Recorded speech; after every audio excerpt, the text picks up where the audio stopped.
At 9 in the morning, Phil and Mike were still young flies. They were exploring the forest, lying on the ground, talking about their dreams. But soon, Phil's drunk father called him home. Not long after, he came back to Mike with bruises. Seeing the state of his friend, Mike invited Phil to stay at his place for a few days. At Mike's home, everyone praised his mother's cooking. Mike's parents told Phil he was always welcome there. By noon, Mike had grown up and gotten into college. While walking past the pond during a break from school, he was mocked by a group of bullies for no reason. Among them, he saw Phil. He recognized his old friend, but when the bullies asked about it, Phil said he didn't know Mike and walked away with them. Later, Phil was arrested and taken to the police station. Mike still bailed him out, though things between them were awkward. Phil tried to leave, but Mike pulled him to the pond.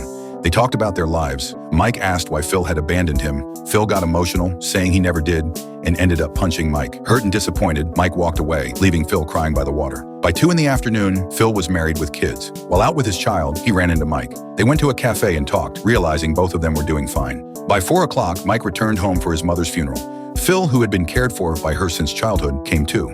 They sat together and talked about their middle-aged lives. Mike had married a younger wife, while Phil's son was in rehab. Both felt a little bitter. At 6 in the evening, the 2 old flies sat by the pond again. Phil was fishing, and Mike chatted beside him. They looked back on their younger days and let go of old grudges in an embrace. Before leaving, they promised to see each other again tomorrow.